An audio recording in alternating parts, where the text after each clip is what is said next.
Hello and welcome to the Baer Workshop. My name is Pat Baer. I'm here to build a model kit and to hang out with all of you. I'm throwing the Bear Cave, the Lego, the Scythe, and the Tier 2 Blue emote into chat. If you are currently a subscriber, reply with those emotes. If you're not yet a subscriber, you can just say hi or use other people's emotes or be a lurker. If you don't want to type in chat and you just want to hang out, you can also do that. I'm back. I'm back, baby. It has been a little while. We did not stream on. Tony's here. Welcome, Tony. Lashbrook is here. Hello, Lashbrook. Did not stream on Saturday. Streamed on Thursday from my hotel room at my at PAX Unplugged. So I was in Philadelphia. Lord Crasher says, "Hey, Pat, I'm not ready." Well, get ready because we're going. But yeah, no, take your time. Get ready. Yeah, didn't stream on Saturday. Felt weird. A Saturday night where I didn't stream. Harold just subscribed at Tier 1. That's 61 months. That's so many months, Harold. I got to go hit the applause here. Let's hit the applause. Thank you very much, Harold. Let's throw some emotes into the chat. Say thank you to Harold for that. Appreciate it very much. Thank you, friend, for your continued support. 61 months is so many months. And then also, hey, we got a couple of things happening. Okay. Lord Crashington, we'll get to music in a second. But first, Rejizzle just subscribed with Prime. So we got to go ahead and hit the applause there. Thank you very much, Rejizzle, for subscribing with Prime. Appreciate that very much. We can also throw the emotes in for there. That does get us to 37 subscribers. Yes, in a row. No, we're at 37 subscribers out of 40. The goal is to hit 40. We've now hit 37, which is fantastic. Thank you, everybody who is a subscriber, past, present, future. Appreciate it very much. But yeah, the goal is 40. What happens at 40? I stopped talking about getting to 40. That's it. But if you want to become a subscriber, now is a great time to do it. Thank you very much for that. And now, because you used the points, I will hit the dance song. Thank you very much, Lord Crashington, for redeeming the dance song. And because it's December, here's our December dance song.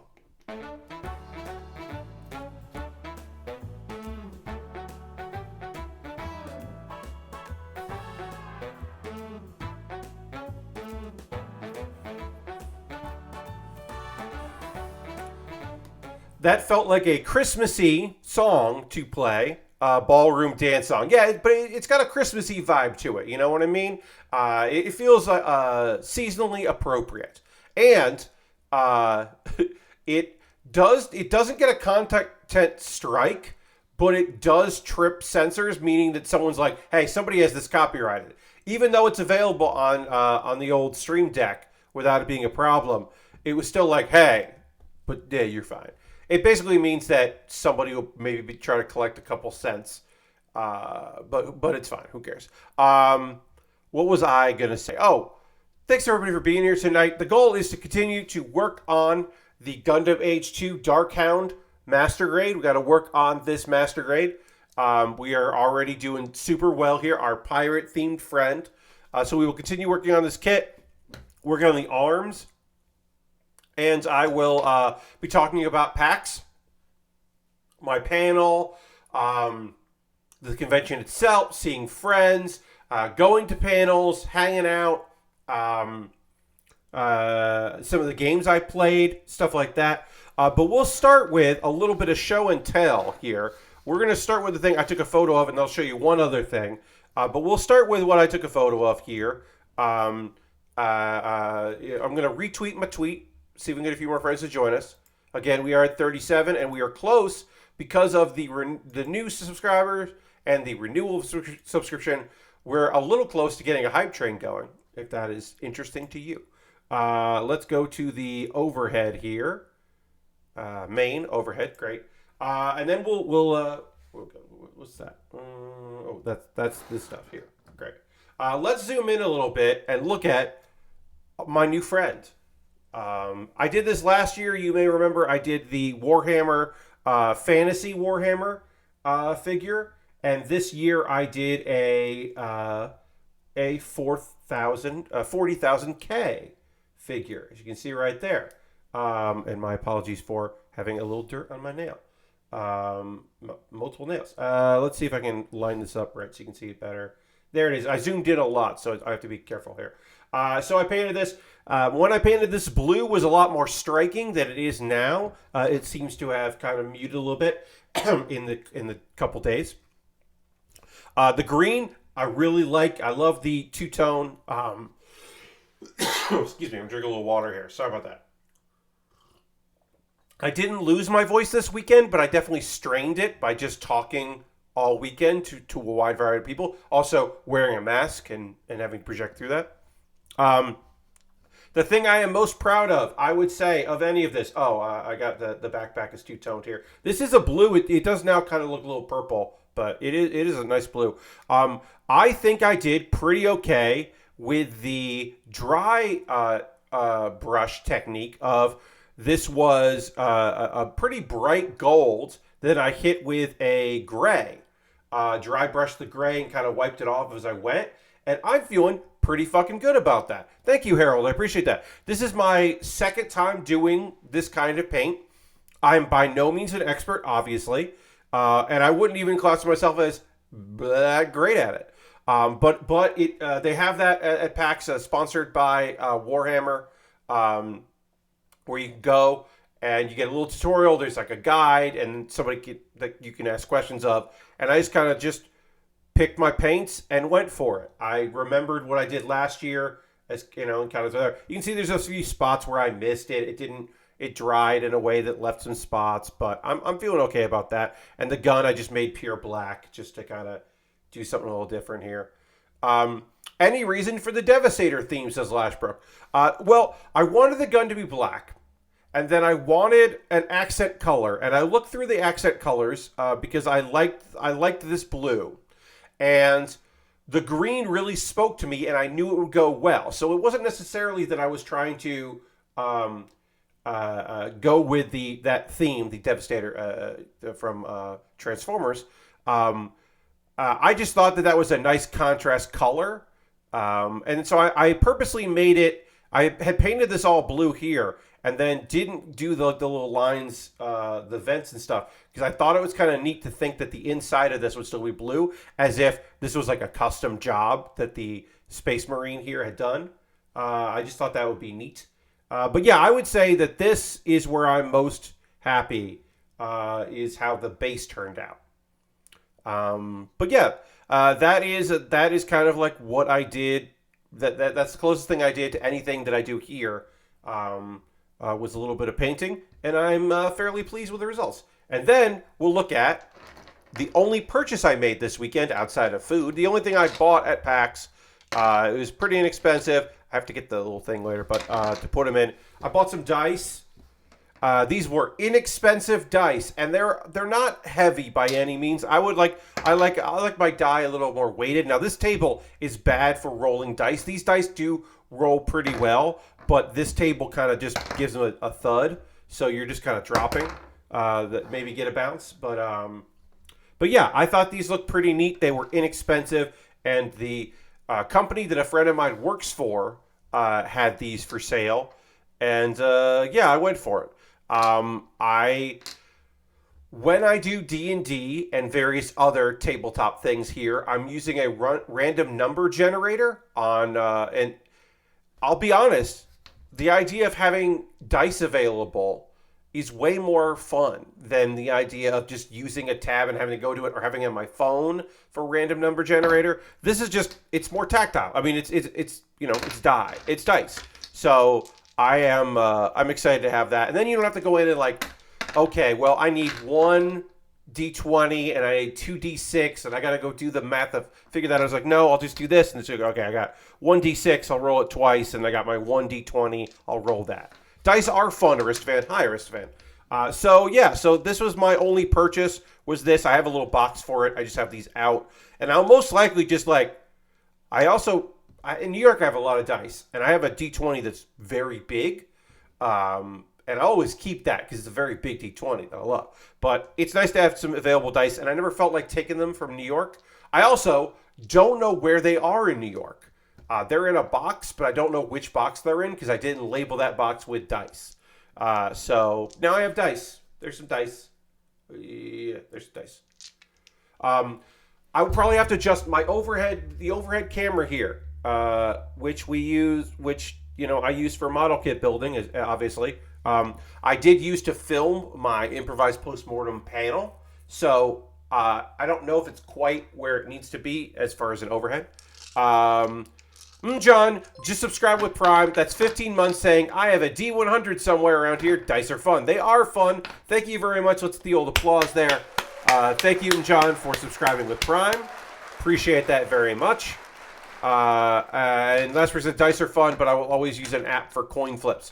An app is good for that. Yeah. You're not wrong.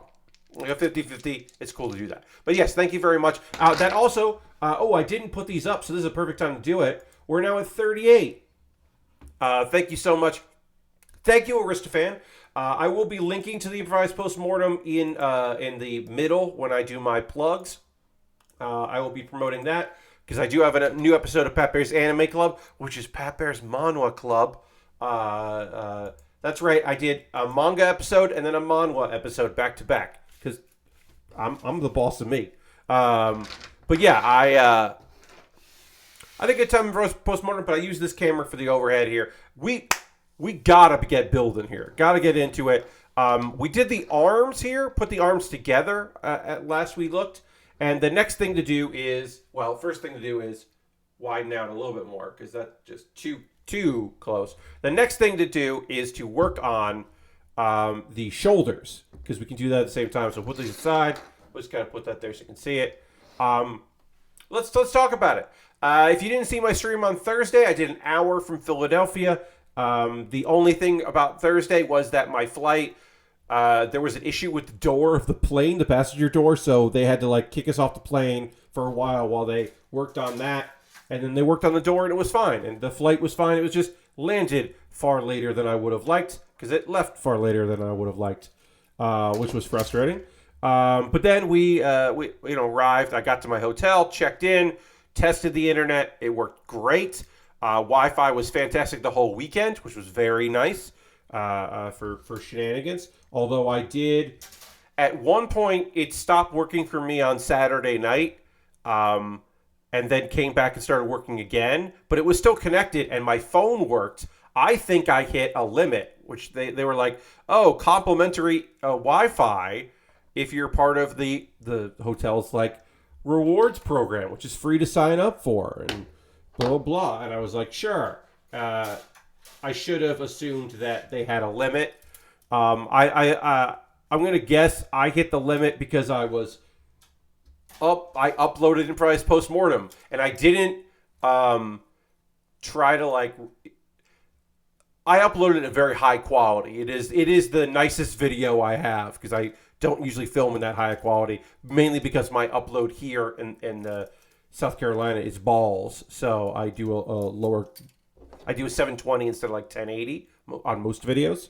But that one was a pretty big video. And I think they just got mad at me, which is understandable. Anyway, the weekend was great. The panel went really well. Again, it is up. I apologize for the sound. So the gear that goes to every PAX for panels is the same gear, but often they're different people working that gear, and that's fine. The people that they hire that really know what they're doing, they're more often than not, they end up working the bigger rooms, right? And the panel room I was in, Crab God, was a smaller room.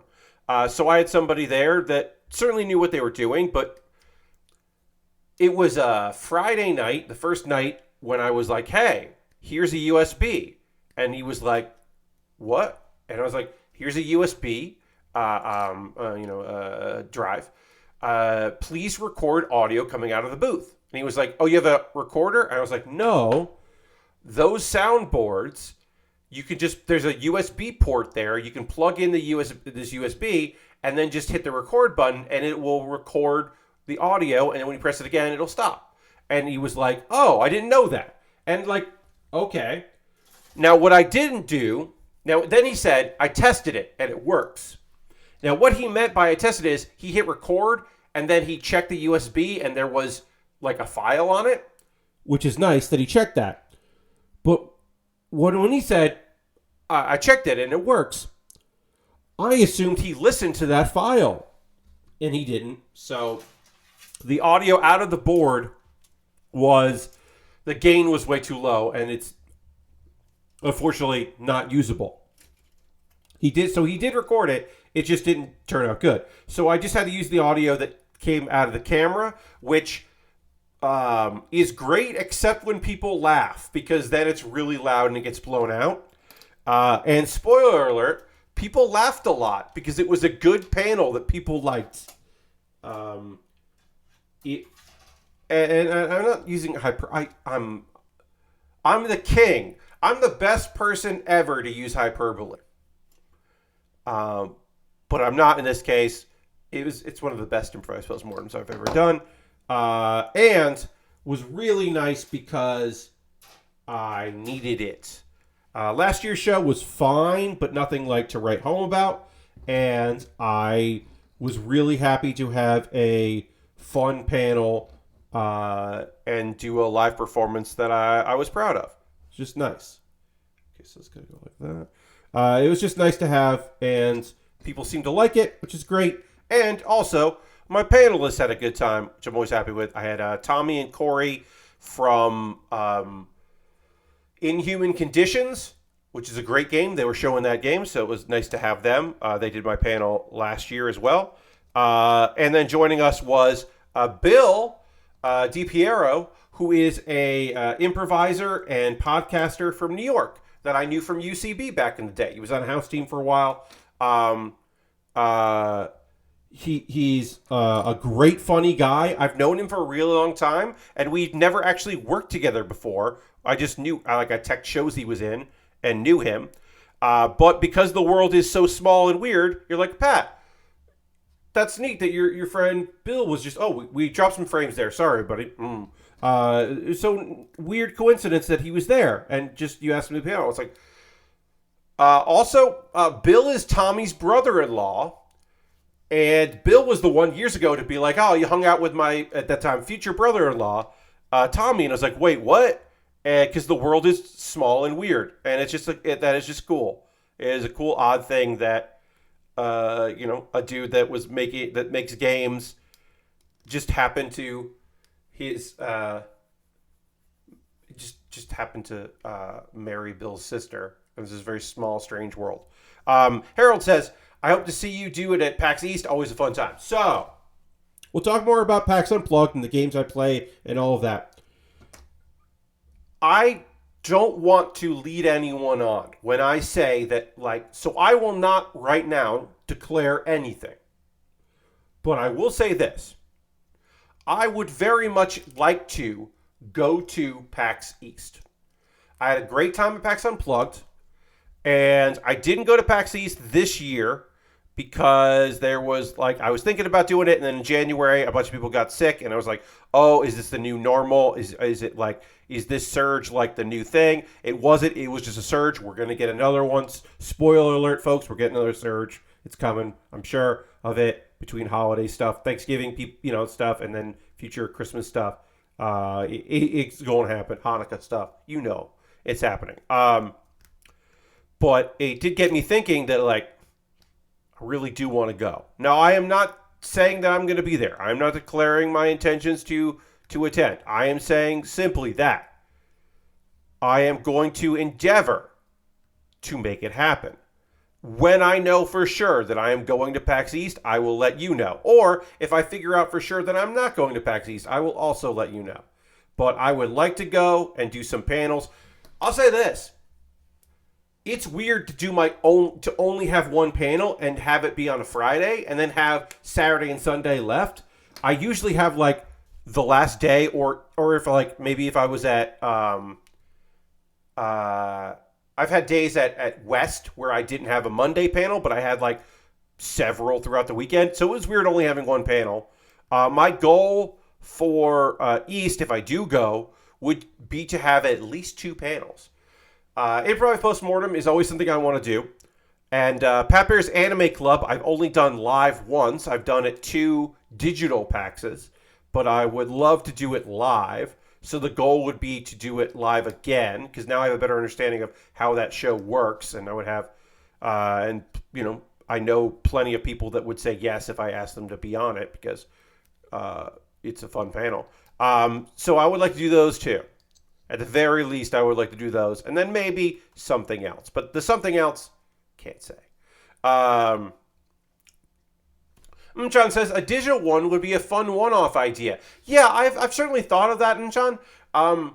Pat Bear's Anime Club, the live episodes are fun to do. The seasonal live episodes, like we got one coming up this winter. I haven't figured the exact date out yet, but it's probably going to be the last Tuesday in the month, probably. I have to do the math and all of that. The fact that I recorded 2 of them back to back because one came out today because I didn't want to film it from Philadelphia. I didn't have the proper gear for that anyway. So when I think about that, I'm like, I got to do the math and figure that out. But one is coming. But yeah, sometimes like in the middle of the current anime season doing a one-off, that would require guests. And one of the issues, like the real thing is people are like, hey, how'd you get that person? Well, they're at PAX. That's the easiest way. Actually getting people to commit to a time like 9 p.m. Eastern is actually a little difficult. It's not impossible, but it is a little difficult. I think I said this in October that I wanted to start having guests, even if it was just audio guests. That has not happened, as you are well aware. That is still something I would like to do, but we're at the point now where it's like, I just haven't been able to pull that off. But it is something I would like to do. And yeah, doing a Pat Bear's Anime Club panel style show would be fun to do as one of my Tuesday streams. You're not wrong. That could be pretty neat. So yeah, PAX East. I don't know. I'd like to. Let's see. My thoughts for the rest of the weekend. Again, very weird to just do one panel and then be done. I went to some panels. Some were like, some of them were educational style, or issue based. A couple of them were just fun. Those were good. No particular shout outs there, but I did go, and that was nice. Let's see. All right, so it's gonna lock in there. All right, so G35. Let's see. What else can I tell you? I did get to see a bunch of people that I wanted to see. I did not see everyone. Mr. Chris Straub. I did not catch Chris.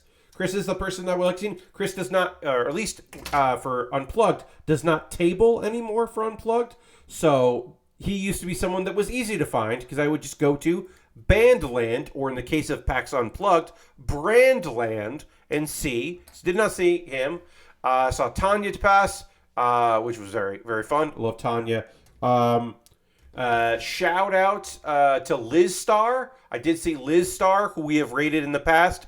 Liz plays a lot of classic games. I believe has played like everything on the Jaguar. Liz is great. Did not know Liz was going to be there. Liz was working, so that was really fun to see Liz. Anya from Backer Kit, formerly from Kickstarter. It was nice to see Anya. Who else did I see? The big one. I want to share this with you because some of y'all know him. If you don't know him, let me tell you, you got to find out more about one of the best dudes in the world. My dear friend, Felix Kramer was there, and you're like, Pat, why would Felix Kramer be at PAX Unplugged? Felix produces for wonderful video games, but not tabletop stuff. Well, that's because Felix is a producer on Blazeball, and Blazeball has a fucking card game. So Felix was there for Blazeball, and I just saw a tweet like Felix talking about woke up and ate a leftover like I forgot about cons, woke up and ate a leftover cheese steak or something like to that effect, and I was like, wait, are you here? Wait, can I see you? It was such a lovely time. John says, my partner is excited for the Blazeball card game. Hell yeah. I hope your partner enjoys it. I don't really remember anything about it. It was cards, and I do remember it made more sense than typical Blazeball, which I've never had the biggest, like the best handle of like what the fuck is going on with Blazeball. Blazeball to me is like Homestuck with more fan art and fan fiction and fan bands. But like the sentiment of it being like similar in some ways, I think is apt. I've been told by some people that like, yeah, it's fair. So, all right, we're working on the shoulder parts here. You're like, Pat, these are very complicated shoulders, and you're right. That's because these also have to transform a little bit because this does have a flight mode. So we gotta do a bunch of stuff that like seems unnecessary because there's transformations. All right, now we can put H on here. H's. We'll get the H's on here. So yeah, I got to see Felix. I think that's probably every. Oh, and of course Tommy and Corey. It was nice to see them. But yeah, I just like. Oh, my buddy Joe Kim. And we'll talk about the game that the company that Joe Kim works for has a game that I went and played like at a food and like wine or beer place that also is like it was this place like for dice. It was like a place to go play games and dice games and card games and stuff. It was like a board game bar. And I went to go play a game I'll talk about in a moment there, which was fun. That was fun to do. But yeah, I got to see my buddy Joe. I don't quite get what Blazeball is, but I think I'm going to check out the upcoming season. Yeah, it's a happening. It's an experience. You know, it's not like it's just like a thing. And I understand why people got really into it because it is like a weird thing where you're like, it's kind of fantasy. It's someone described it as high fantasy sports instead of fantasy sports. And I was like, oh, okay. And I think that's fairly apt. But I don't know. But Pat, what did you play?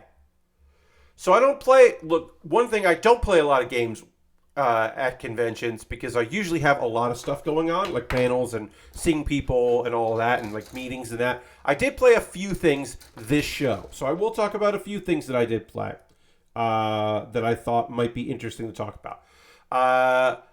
Folks that have followed for many years the Loading Ready Run folks will be aware of the Canadian staple expensive game, Crokinole. Crokinole is like, what if you played like shuffleboard, but with your finger by flicking, and you're trying to hit the center and trying to knock people out. So it's a little bocce kind of thing, but it's done on like a beautiful, hopefully beautiful wooden like circle board, and like there's a hole in the center, and you have to flick these very heavy stones into it, shiny stones. And it hurts your fingers. But I played a lot of it because PAX is the only place I've ever fucking seen Crokinole, and I have always kind of wanted to play it, so I played a bunch of that. That was like my big Friday thing, was playing Crokinole, and it was great. So I played a lot of that. I played that last year as well. I'm always going to play Crokinole if given the opportunity. Jizzle loves Crokinole. Nice. Yeah, it was fun. So I played that. And then I didn't play much of this, but I'll tell you about it. It's called Mobile Frame Zero. Mobile Frame Zero is a tactics game, a mech tactics game, but they don't want you to buy minis. They don't need you to buy minis. They want you to build your own minis, and they suggest Lego. Now, are they sponsored by Lego? No. Because they're also like, you could use this, this, and this. But basically, you make your little mini, but your mini is made out of Lego, and they have some designs, simple pieces, and they're like, John says, you just said mech and tactics in the same line. I'm all in, Pat. Yeah, so it's probably not super accessible because it is a tactics game where, like, your arm needs to fall off. So however you build the kit should easy, like, because your parts are going to fall off because it's like it's a little bit of a tough strategy game. But it is cheap. You can download the rules for free. So Mobile Frame Zero. You can go look up that. They have a website. You can to get a PDF of the rules if you want to take a look at that. I thought it was really neat. I was bad at it because I didn't quite wrap my head around it, and the area that I was learning it in was loud. But it did seem fucking cool, and I was drawn to it because I was like, wait, why do these people have Lego? What's up? So I enjoyed that. Oh, also, Jizzle says my family calls it Pinot though, French Canadian. So instead of crokinole, you call it Pichnotte. Pinot. No, the pish, not pish. Pinot. Pinot. I don't know. French is not my strong suit, and French Canadian is certainly not my strong suit. Pishnot. Okay, Pishnot. Yeah. I played a lot of Pishnot, and it was very good. I haven't thought about that in a long time. But yeah, it was. Mobile Frame Zero was cool. I could see people I know being really into it. I had a good time with it. Heroes of Barcadia is the game I definitely played the most this weekend because I went to an event. My buddy Joe Kim, we've rated him in the past. I believe he is still probably on a flight to Seattle right now. The company he works for have this game. Rollicrit is the name of the company. This is a well-researched, well-designed party game. This is a tabletop game. It's a drinking game. Now, eagle-eyed listeners of the stream will go, wait, you just said drinking game, Pat. You don't drink. And you're right. You don't need to drink alcohol. You need to drink a beverage to play it. Is it better with alcohol? I bet it is. I mean, I don't know for sure, but like from playing the game, basically it is a tile. The tiles are placed. It's not placement. Tiles are placed. And your glass, your drink, they have plastic glasses that have like the glasses here. I can't turn this, but the glass is here, and there are little lines up and down, and the lines are like the same distance apart, and that's your health bar. Your health bar is your drink. So when you take damage fighting monsters or whatever, you drink a little bit. And you want to have like a chaser shot, like to refill, or a second drink, just to drink, right? But you're going around and you're trying to like get some dragon horde and gold, and you're fighting monsters by flipping tiles over, and you get like rewards or you lose. And there are house rules that I think we shouldn't have played with a house rule when we were just learning the game, but whatever, not my call. And it was fun. I had a good time playing it. The art is really clever and was cute. Lots of puns and stuff. There's a magic portal, but they spell portal with a U, like pour a drink. I did not get that pun at first, but then I was like, oh, portal. I got it. It was fun. I think it's clever. I do think that if you ended up, if for whatever reason you had a crew that likes to do this stuff, and you got this game, I would say this should be the first game of the night because you're going to drink some while you're playing. Yeah, I think like it was a fun time. I enjoyed it. I didn't know any of the people I was playing with. I think if I did know them, that would have been better. Also, all of the everything is water resistant. So all of the cards, like the player cards and the tiles that you flip over, all of that is water resistant, like cardboard, like that kind of like cardboard that's coated in plastic, that kind of thing. Which I think is very smart and necessary because we didn't have a spill, but I would imagine as you're moving around a glass, then you would have a spill. They know they're going to be a party foul on the design for it. Yes, I'm John. It's definitely clear in plate testing that they figured that shit out. Oh, and I also got to like get like the game's out, but I got to give my feedback of like, hey, I don't drink, but that was fun. So that was a good time. I played one game of that. We didn't end up playing another game. But yeah, I was at this like a barcade, but for board games called Thirsty Dice in Philadelphia. I liked it. It's a little far away from the convention center, but it was a nice place. Thirsty Dice. This is not, non-spawn. But I liked that play, so I don't mind telling you about it. Oh no, this fell out. This fell out. Shit. This was supposed to go in here. So I have to pop this piece off here. Try to use my part separator without breaking anything. And that's going to be tough because this popped right on. And I don't know if that's going to pop right off easy. So we'll find out. I've been to a few board game bars. The plus side is they normally don't have loud music blaring. Yeah, no. There wasn't any music or anything because you want to focus on the game you're playing. And this was like closed to the public because it was like an event. They were just like, hey, we're going to have, we got people from PAX and we're going to have them play the game. And somebody gave like a little speech or whatever because it's their first game. And it was nice. Okay, I did it. I got this almost all the way off here. I've got at least it up. And then I can, yes, I rocked that up. I did not break anything as far as I know, which is great. So now I can put this part in where it needs to be and put this on back on top. Hell yeah, we did it. There's still more to do with these shoulders. These shoulders are not fucking done. Move on to the next part. Oh, we don't need that anymore. The last thing that I played was a surprise on Sunday. I'm gonna for those that haven't watched Improvised Postmortem but feel like it or going to plan it in the future, I am going to spoil a joke from it. One of the fake titles of a game that we covered was the title. Sorry, let me just get this out here. Was the title a D&D module that's steampunk or cyberpunk or whatever, right? Because a lot of D&D modules are the fan-created one-shots or campaigns. People sell them on Kickstarter, stuff like that. And that's cyberpunk or steampunk or whatever, which was just to imply that it was like lazily done because you see a lot of those. I got messaged by somebody that was there live in the audience, and they said, "Hey Pat, I'm running a one-shot on Sunday of a D&D module that I'm working on that I'm looking to eventually crowdfund. Would you be interested in playing? It's cyberpunk. It's cyberpunk-inspired D&D one-shot called, he referred to it, I believe, the Quick and the Dread.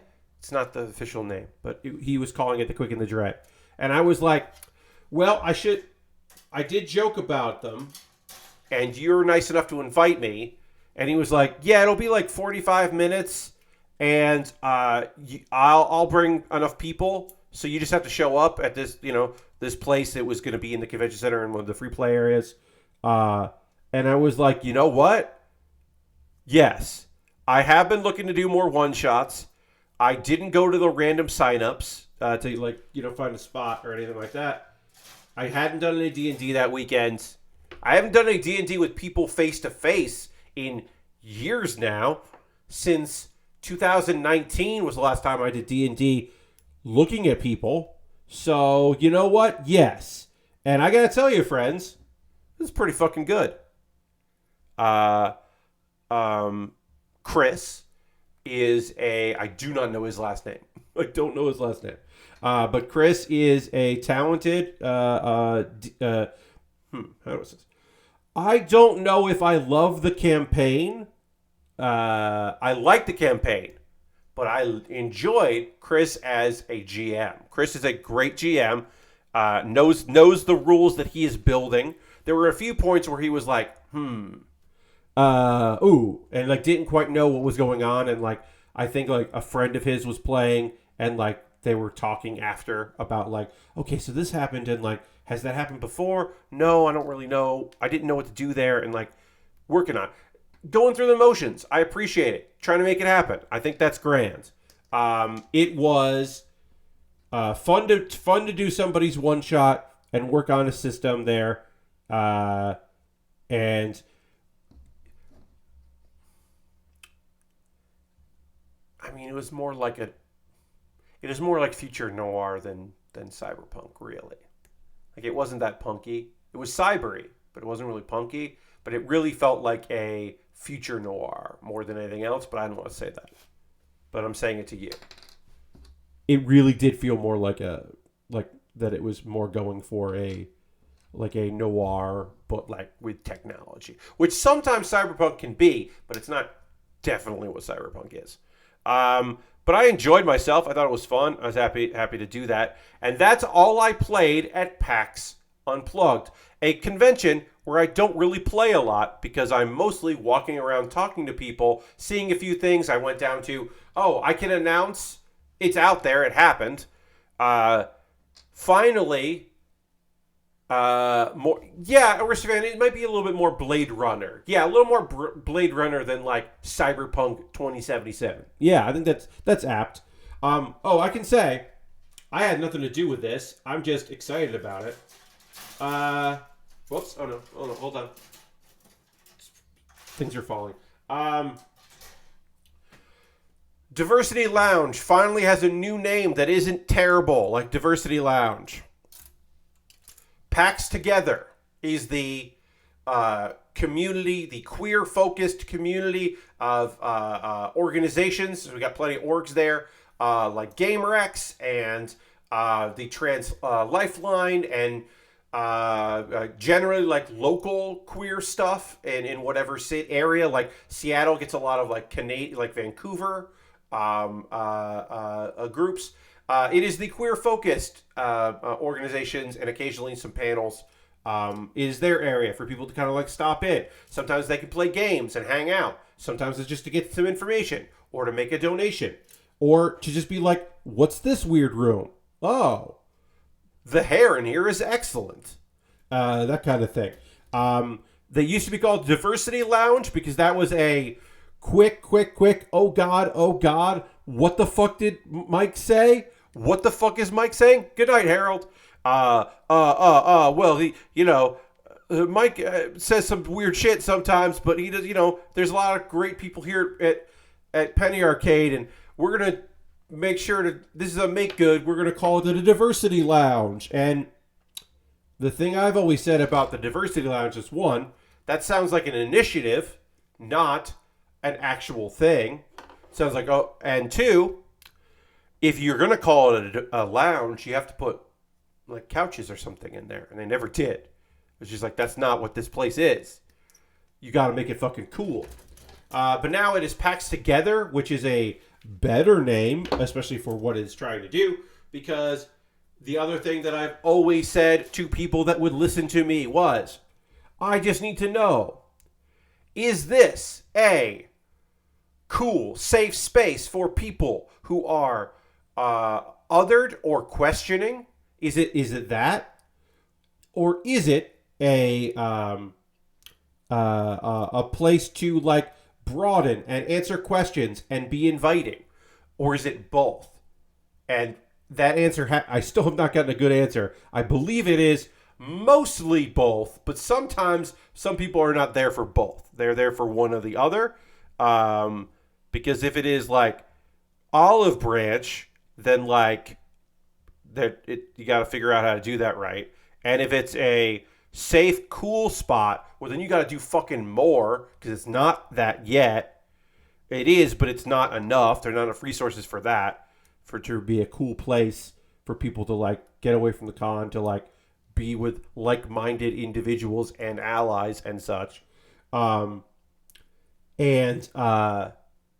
finally, if it's both, then you need to fucking tell people about it. PAX Together should not be the best vibes at any PAX that people don't know about. Is it unsafe or just uncool? So, John, it's not the thing is like, so when I say safe space, I actually mean that in the best one. Risvan says the one at PAX West was uncool, not a place to hang out. Yeah, so it's not that they're uncool, but yeah, it is a place to get info, Risvan. Yes.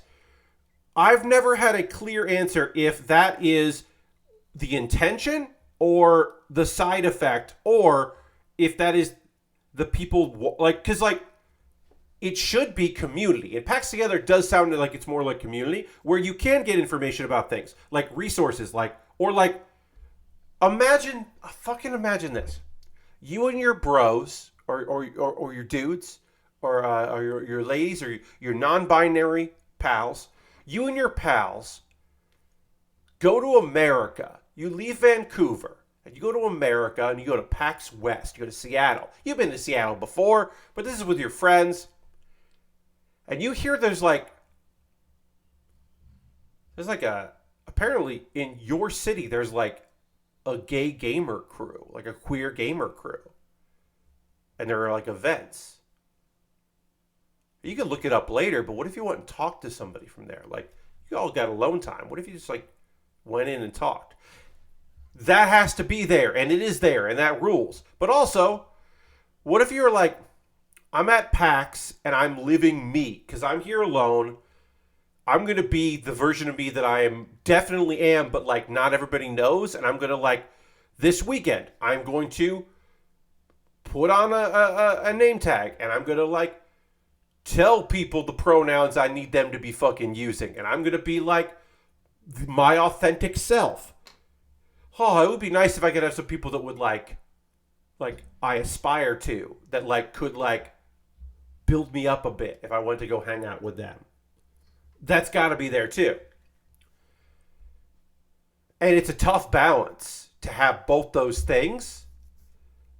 And I don't know if everyone's on board for it to be both, but I feel like a lot of times PAX Together has felt like it's not doing either well enough.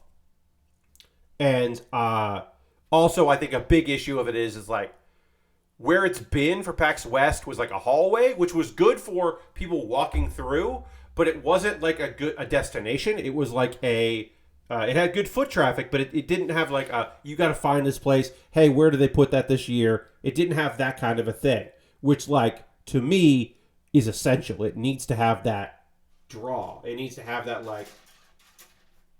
It needs to have a theater. It's not very front and center, and it seems like a partial failure to me. Yes, John. To me, it should be at PAX East. It shouldn't be in like a random room, like near the Kickstarter and AFK.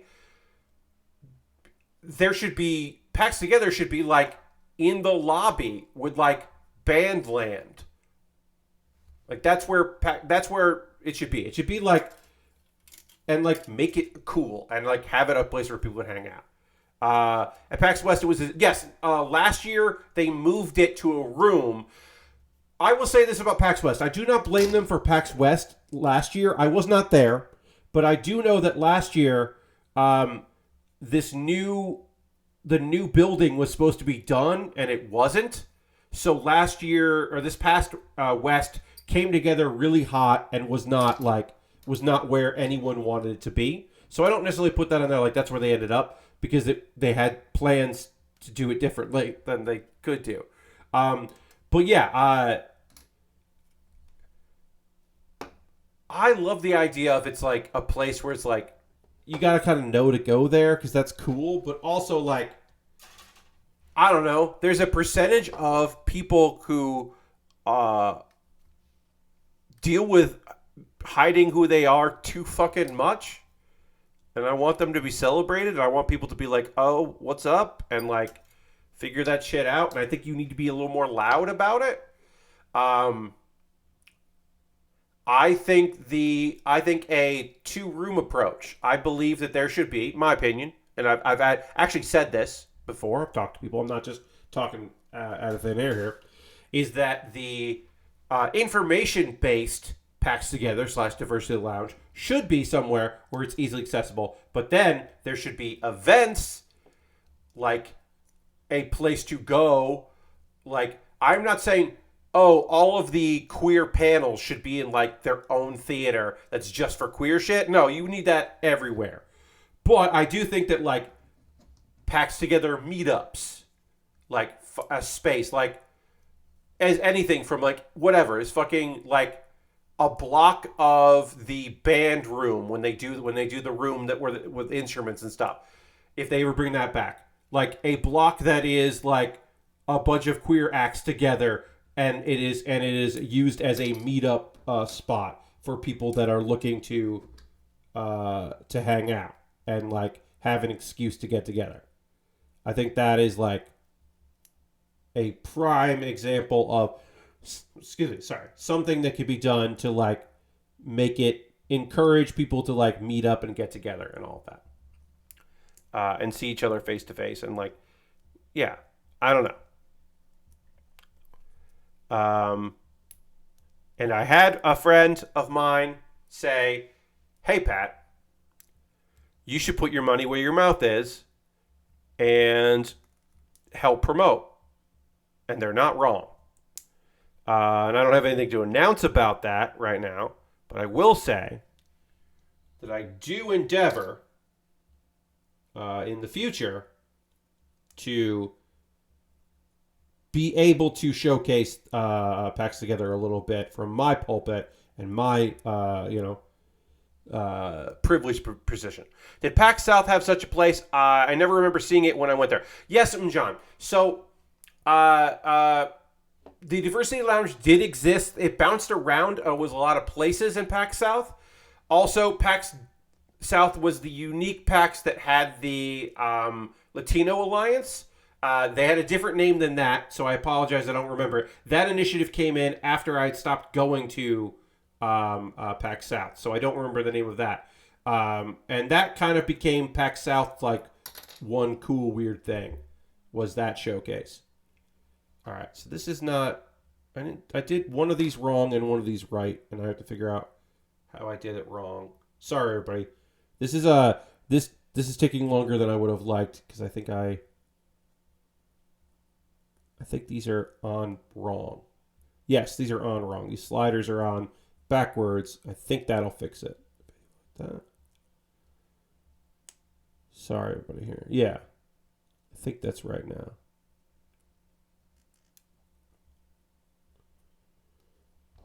Pretending like I know what I'm doing here. Sometimes, friends, I don't know what I'm doing. And this kid is old enough that it doesn't have like a lot of English in it. So I'm just kind of like, did I do this right? I don't know. This looks correct. And then I'll know when I go to put this on if I did it correctly or not. So we'll just put this on like this. But yeah, overall, I had a good time at PAX. Saw a bunch of people, did some cool stuff. I like Unplugged. Unplugged just has good vibes and good people. I will certainly be returning to another one. And again, nothing to announce here about East, except that I am interested in going to East. And I hopefully will have more to say about East in the near future. But I don't want this to be the only convention that I go to this year. All right, why can't I fucking get these things on right? What am I doing wrong here? Did I do this right? No, that's definitely not right. How was the food? I assume PAX is everyone's email. PAX Together should be front and center for those. Yeah, I don't disagree with you, John.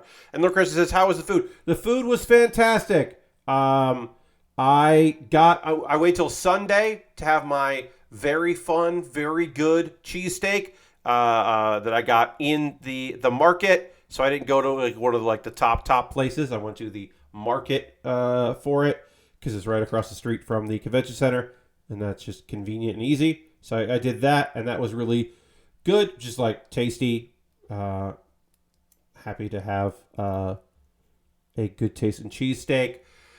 Other things, I got some really cheap chicken. I was very happy about that. I did get the crab fries, which is, of course, just Old Bay seasoning on French fries. But even though I say just, it's very fucking good.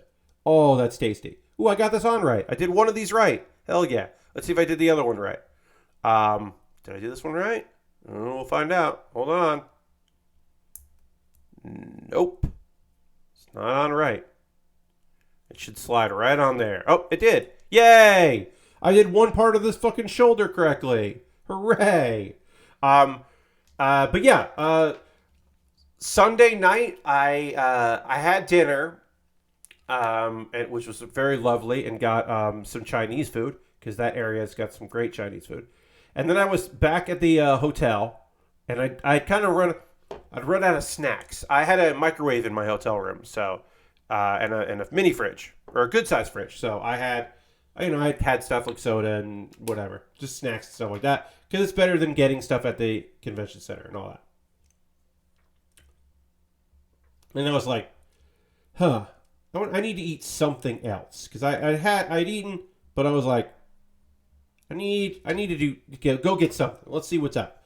And right near the hotel was a pizza place, and it was still open. And it didn't look like a great pizza place, but it was I need to just stress this. Your friend Pat, Pat Baer,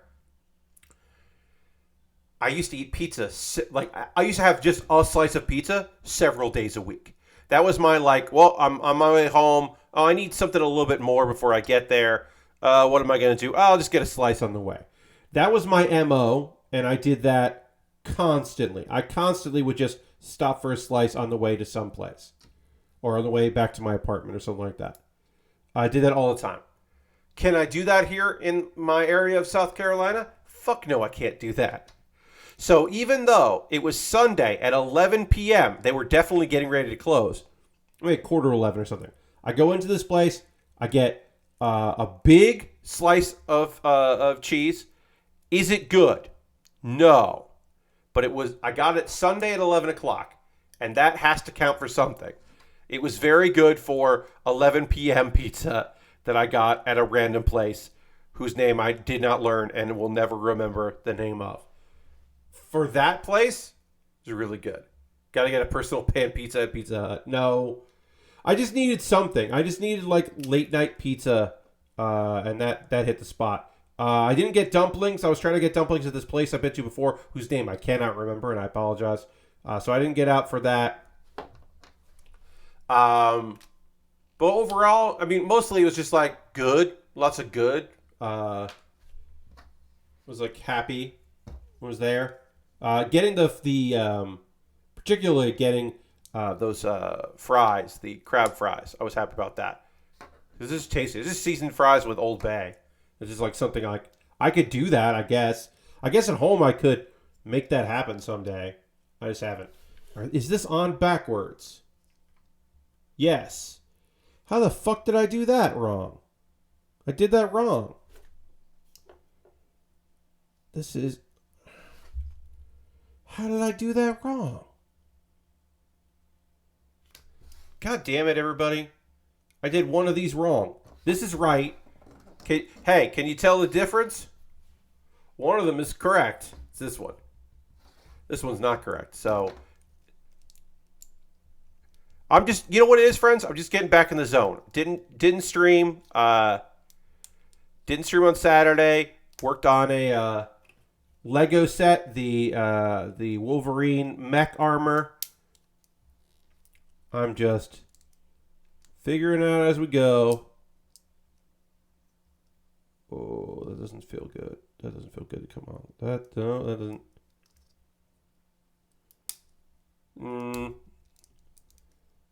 I might have to. Oh, these don't come out as well as I would like there. Oof. Yeah, that's gonna be a problem. Can I get this out here? Yikes, gotta fix this. We'll take a pause for the calls in a moment or two. We'll talk about ways you can support the stream, and then we'll talk about some anime, but I at least want to get this separated here. I gotta pop this out again. Thought I was done doing this. Okay, so this has got to come up. Just got to rock this back and forth because we don't want to break anything. I already broke one little tab, but hopefully it'll be fine. All right, so we got to pop this off. We did that. And then this goes like this. Oh, that's the front one here.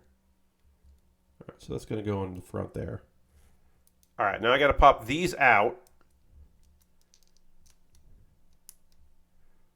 Just kind of rocking this back and forth. Okay, we got one out.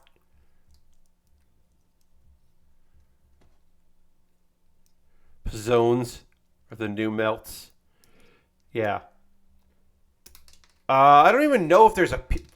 folks, I'm going to be honest with you. I don't even know if there's a fucking Pizza Hut anywhere near here. I haven't even thought of Pizza Hut in a very long time. There might be one, but I don't know. Right down here, there's Domino's or there's no pizza. Or like just... like there's some Papa John's, but not even like a lot of Papa John's down here. It's mostly just like pizza ghost towns. And then occasionally there are like...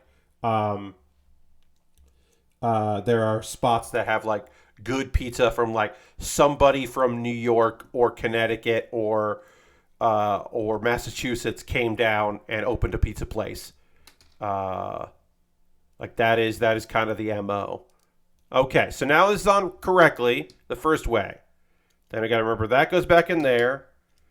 This is got to go in like this, and we did have a peg snap out here, but hopefully this is going to be fine and not cause any issues. I don't know though. Okay, and then I just got to remember that goes in like this. And then this goes back on here. And then I'm just going to double check. Yes. Before I snap this back on. Okay. I think this will be all right. It should be structurally sound enough. And this is correct. And then the shoulders technically aren't even done yet because there's another part that goes in right. Like this is going to connect to this. And then there's a part that goes in to like lock it in place. So it's technically not even done yet. But I got more of these shoulders on. I can't believe that I just spent like an hour of stream working on shoulders, but these things are fucking pretty complicated. And we got to do the hands too, but we're going to jump to the shoulder parts because I want to put these together and like, I want to get the arms like connected at least. So the next thing we'll do is that, and then we'll go back to doing the hands because the hands do require a lot of small parts. It's a master grade. They require some effort. So at the very least, I want to get the shoulders and arms locked together and put on here, and then we'll build the hands after that. So at the very least, we'll jump to that next. I'm just going to put my thing there. But first, before we get into that, we got to... Oh, Aristophan just gifted 2 subs to Mumble and Mingledorf. So let's hit the old applause there. Let's throw some emotes in the chat. Thank you very much, Aristophan. Aristophan has now jumped to the top of the gift sub leaderboard for December, and we are now at 40 subscribers, which is rules. Thank you very much for your support. Aristophan, thank you for hitting that so we can take these away. Welcome Mingle and Mumble to the party. And then when we go here, we don't have to have these on right now, which is rad. Thank you very much for everybody's continued support. And Aristophan is number 1 indeed. That is your 107th and 108th gifted sub, which is just ridiculous. I just want to check one thing real quick. That's all great. Okay. So we just saw gifted subs there, which is awesome. That's not the only way to support what I do here, but it is the easiest way is through Twitch. I'm going to do my ad reads if you're new. I'm going to talk about ways you can support the channel. Then we'll get back into building, and we'll try to get these shoulders done here. Being a subscriber is the easiest way to support what I do through cash money. Apparently, I get another batch of 150, says Aristophan. That'll be a while. Take your time, Aristophan. I appreciate you, though. We've had everybody. We had Prime subscribers here using your Prime gaming token, your Amazon Prime link with your Twitch. We've had people just renew with cash money, like Harold. Subscribing is the easiest way to support what I do here. You get cool emotes. You can see those emotes there in chat. And you don't see ads when you go and click on my stream. You don't get the pre-roll ads, which is nice. Or ads during the stream, which I have mostly turned off. They occasionally pop up. For the most part, I was making pennies on those ads, and it wasn't worth the aggravation of new subscribers. If I was making like bank on it, then I would keep doing it, but it's not worth it. Let's see. So that's one way to subscribe to support me. Also, bits and coins. You can join the bit sub leaderboard. Bits and coins always appreciated. You can jump there. I have a Patreon at patreon.com/PatBaer. There's a $1, $3, $5, and $10 tier. There are different rewards for the different tiers. Consider joining my Patreon. It would mean a lot to me. What other ways are there to support me? YouTube. YouTube.com/PatBaer. Subscribe if you haven't already, because I post videos. I just posted like one on Sunday. I posted one today. Talk more about that later. You can also become a member there. And look, if you become a member right now, tomorrow you will get a video that everyone else gets on Wednesday. It's the least I can do. You just get a video one day early. It's nice. It's for $2 a month over there on my YouTube. It's just another way to support what I do. And also, there are one-time donations, because there are all monthly ways to support me. But what if you just, like, once in a while want to kick in a couple bucks to the old Pat Baer fund so I can buy model kits and such? Well, you can do direct donations through PayPal and Coffee and Stream Elements and everything I make through direct donations. YouTube, which also includes AdSense, so watching my videos helps me. Patreon and Twitch, all of it goes into a fund. I take money out of that fund and I buy model kits. This kit was on back order and reappeared at USA Gundam Store, and I had never built it, and I was like, sold. I'm buying this kit from the Gundam Age 2 Dark Hound MG. It rules. It was originally from a manga and then ended up in the show. It's awesome. It is a cool space pirate. And I was like, I'm getting that. And I was able to get that because of your generosity, so I appreciate that very much. If you've ever supported me any way, shape, or form financially, I appreciate that very much. Now, I'm going to be working on this, right, for a while. And then at Christmas time, I've got some Christmas stuff to build. But, what if instead of doing that, I did what you wanted me to do? When this Dark Hound is done, what if I worked on something that you purchased for me to build? And the way to do that is to buy off my Amazon wish list. Because I got a bunch of stuff on my Amazon wish list. We'll take a look at there. I've got Lego sets. I've got model kits, inexpensive kits, kits that were on sale that now are, free shipping, stuff that doesn't have that, Prime shipping, which is different from free shipping. I got some Pokemon kits there. Ooh, that went up in price, so I'll move that over there. Right now, both Pokemon kits that used to be cheaper are now a little more expensive on my list. But if you want me to build the Gengar kit or the Gardevoir kit, I would be happy to do that. I got, model kits that are expensive, inexpensive, on sale, marked down a little bit. I got some gear at the bottom because it's always nice to have some gear. If there's something there that you see that you would like, oh, that would be cool for Pat to have, you could buy that. And again, if you buy a model kit, it jumps the queue. If you buy gear, I'll shoot a video about the gear, but there's no queue for the gear. I'll just start using it. The alternative to that is you can go to Throne. I have a wish list on Throne. It's much more curated. It's a lot of like gift cards and like some equipment and stuff. And I think there's like a model kit that you can pre-order there.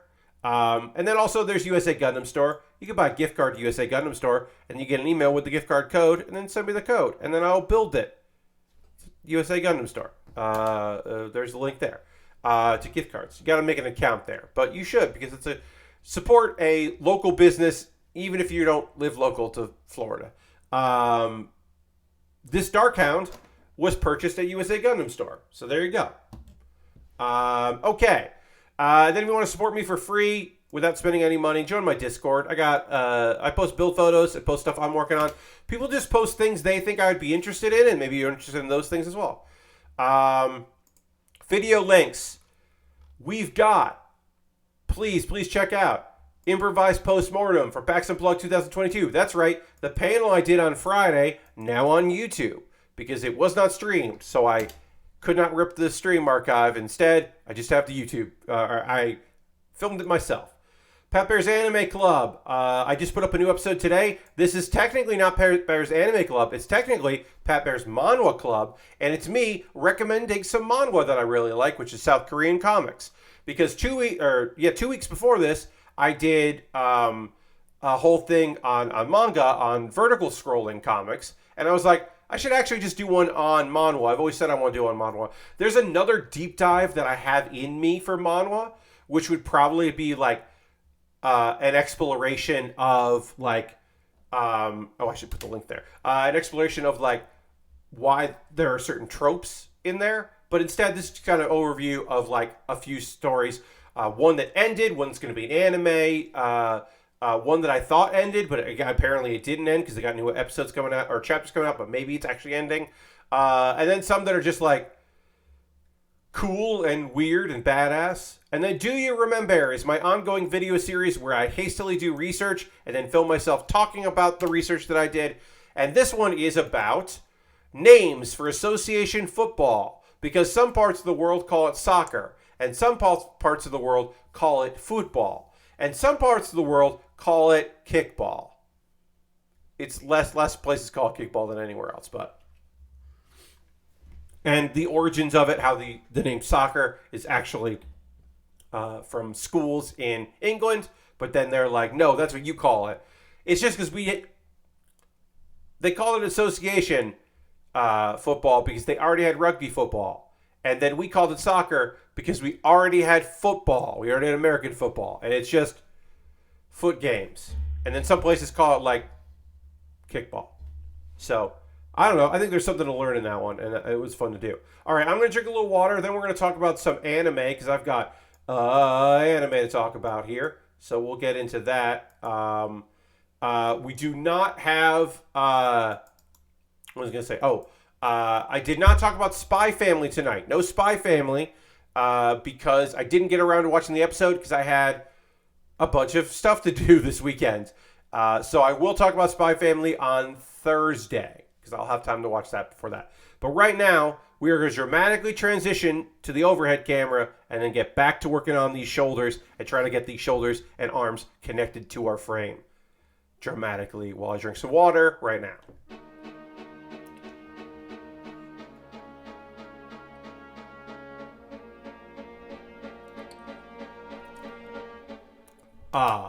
Water.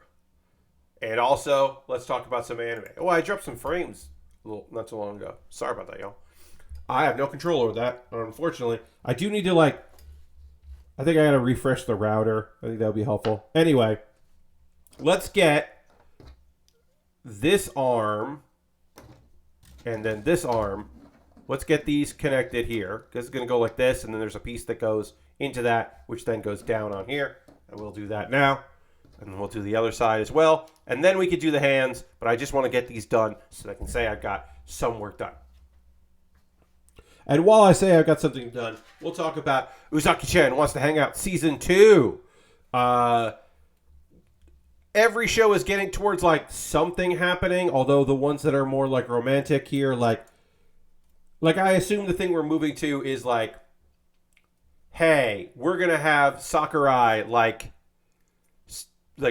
Hana's dad is going to learn that the guy that he knows from the gym is actually Hana's, friend, boyfriend, friend. And, that's got to be coming. But right now, the thing that's happening, this episode fucking took a goddamn turn.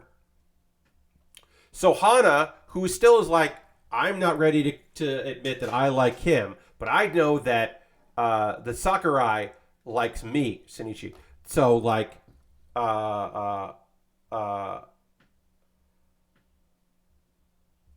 so I'm going to do this, I want to hint that he invites me over for Christmas, because that'll be cute and fun. But instead, her imagination kind of goes wild in what could happen and all that, and them being together.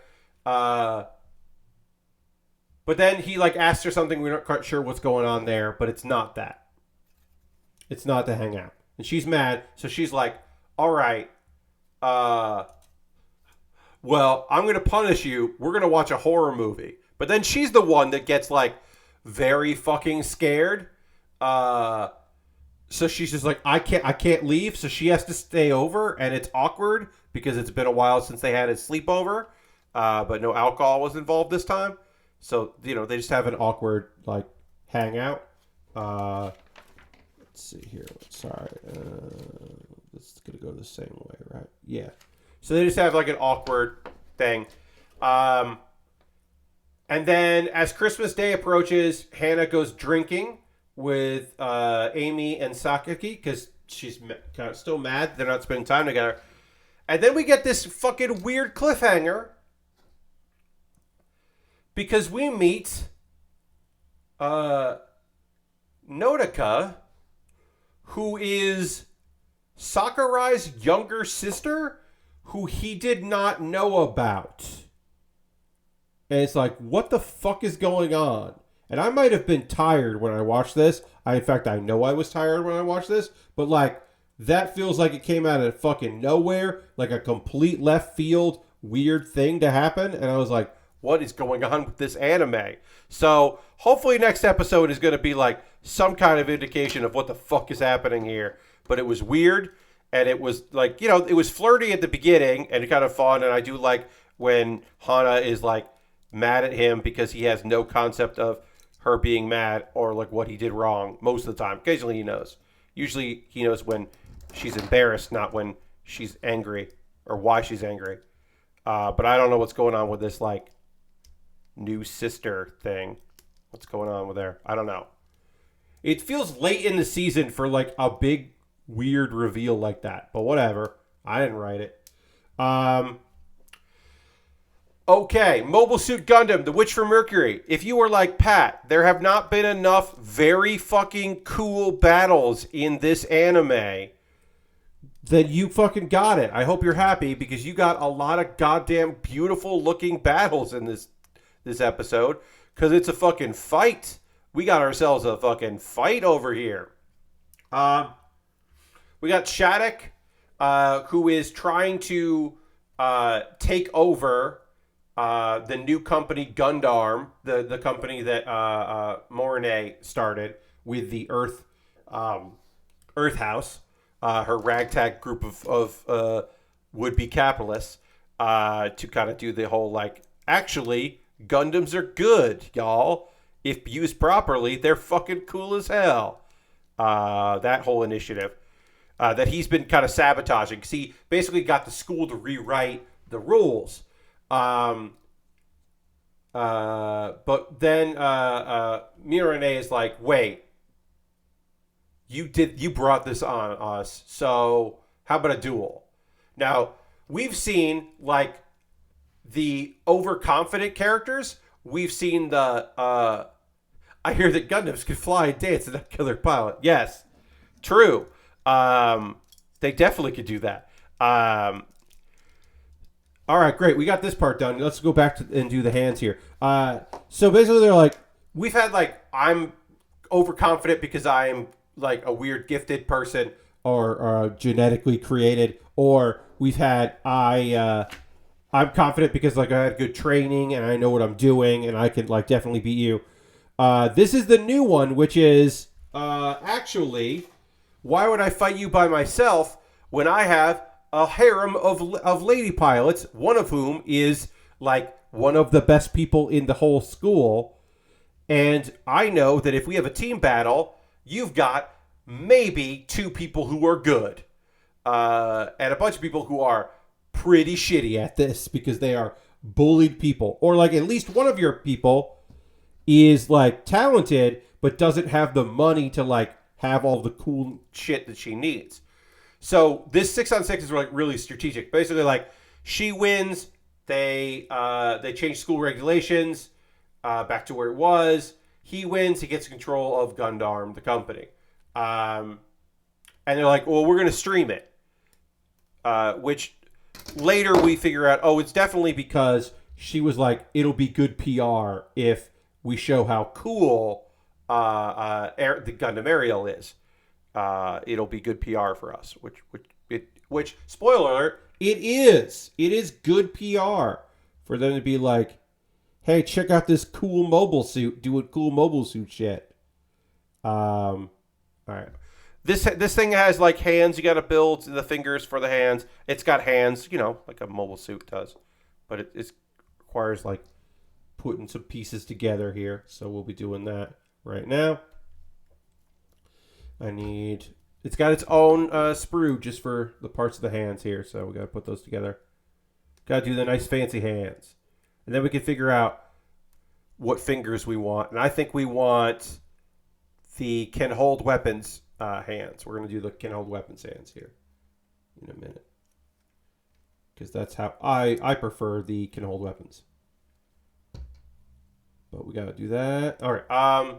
So anyway, we get a fucking dope ass fight. We get a really, really good fight here because we have people who are like, they're like, okay, well, we can isolate we've got this girl.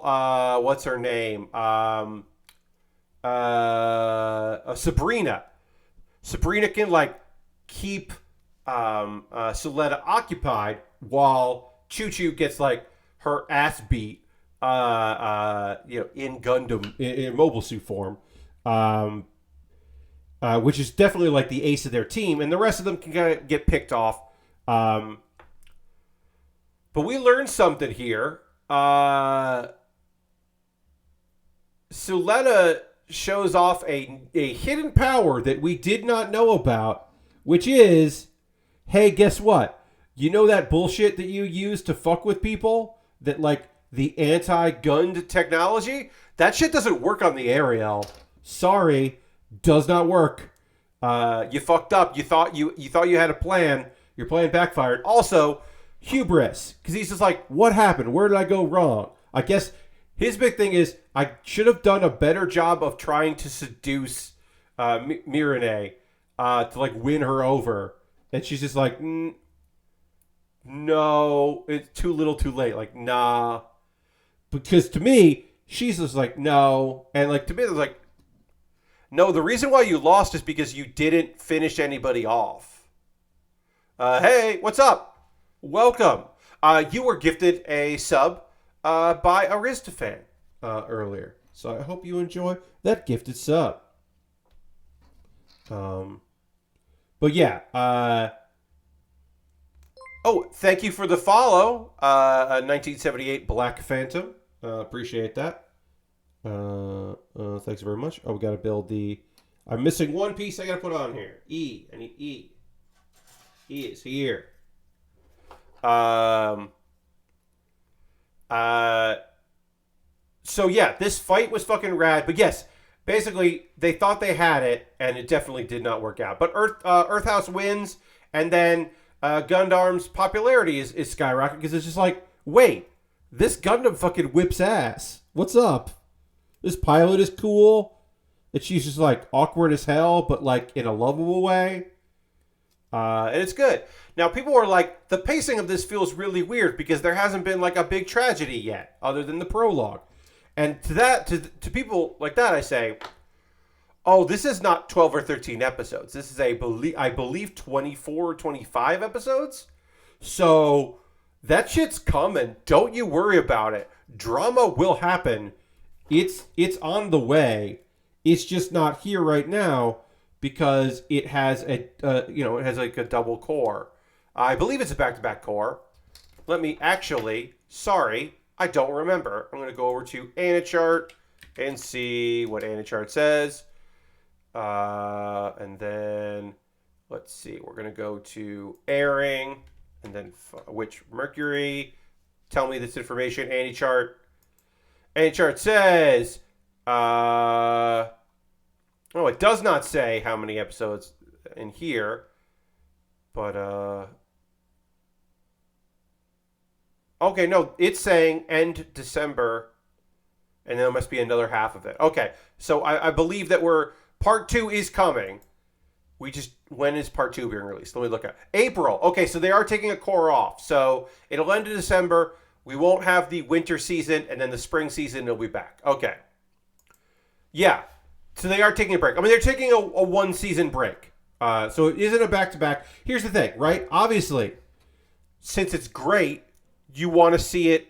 You want to see the back-to-back. You want to see the whole thing, right? I understand that. I get that. But this means they'll have time to make the second core kick a lot of ass. You just gotta look at it that way. It's like, oh, they're gonna have time to like really know what's up and really like make sure all the fights look cool and not have to take like, like one would hope it means that they can really like blow it out and make all the fights look good and not have to cut any corners. So I'm not opposed to that. Why can't I get this on right? Sorry, everybody. Just like trying to get these arm pieces on here, and it just does not want to work right, and I don't know why. Ugh.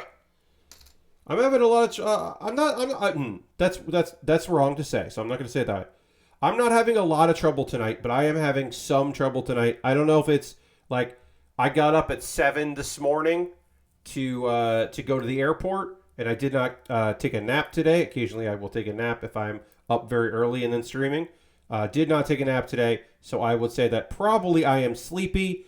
I would say it's a combination of me being sleepy, and also part of it is the like this was my last like fun thing this year. Obviously, streaming. I enjoy streaming very much. Happy to be here and happy to do all this. But like I don't have that thing to plan for and look forward to right now. Like I've had this for a while. I've known for a couple months that I was going to be going here and seeing people and doing all that, and I was doing planning for the panel and all that. And I don't have that right now, so it's just like, I don't know. That's important. It's important to have things to look forward to, and I don't quite have that, and it feels a little weird. I understand that you will go through Gundam withdrawals. Hopefully there will be something.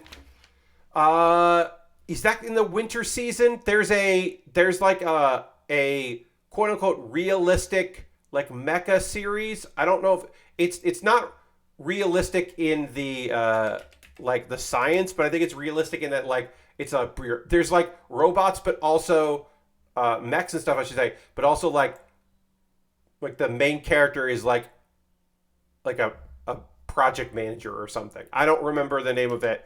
It has Bolin name of it. That's right. I think that's next season. Let me look that up. Let me look up what the name of that was. I talked about it because it's a really good name. Okay, let's see. And then if I go to latest, nope, don't have that. It's not that. Okay, it wasn't Bull then. I don't remember what it was. But there's some kind of mecha show coming out next year that looked kind of neat. More bummed we're not getting all of Chainsaw Man at once. Lashbrook, I am not surprised that we are not getting that, because even with a couple episodes here and there being, let's just say, a little lower quality than other episodes, that has got to be a fucking incredibly expensive show. Chainsaw Man has got to just be like so pricey to do. It's got to be so like it can't be cheap. So the idea that they're gonna like take some time, like I'm not surprised or opposed to it. I actually think we're like stuff like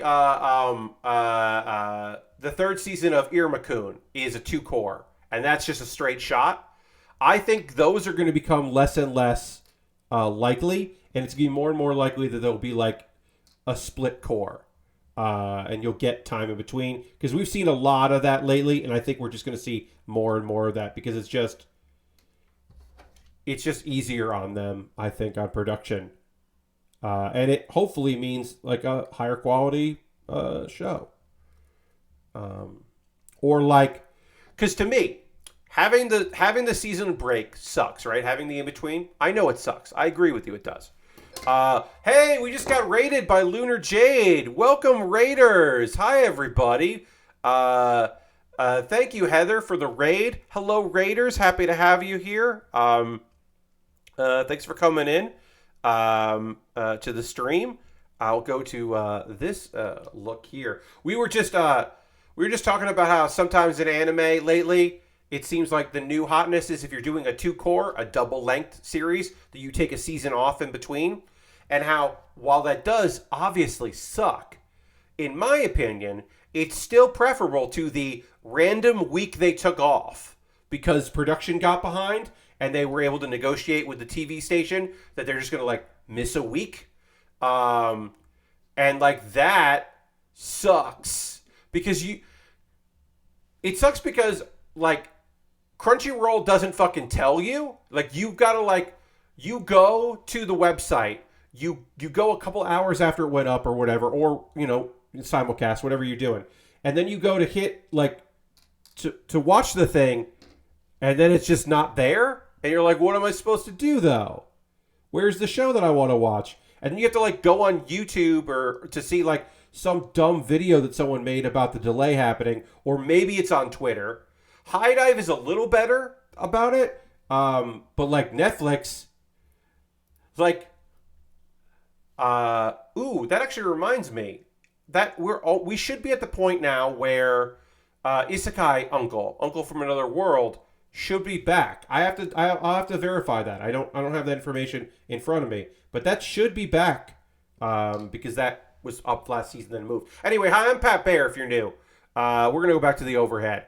I build model kits and Lego sets. I'm working on the Dark Hound, which was a kit from 2012, 10-year-old kit from Gundam Age. This is the Gundam Age 2 Dark Hound Master Grade. It's a space pirate themed kit. We're working on that, and we've been talking about some anime.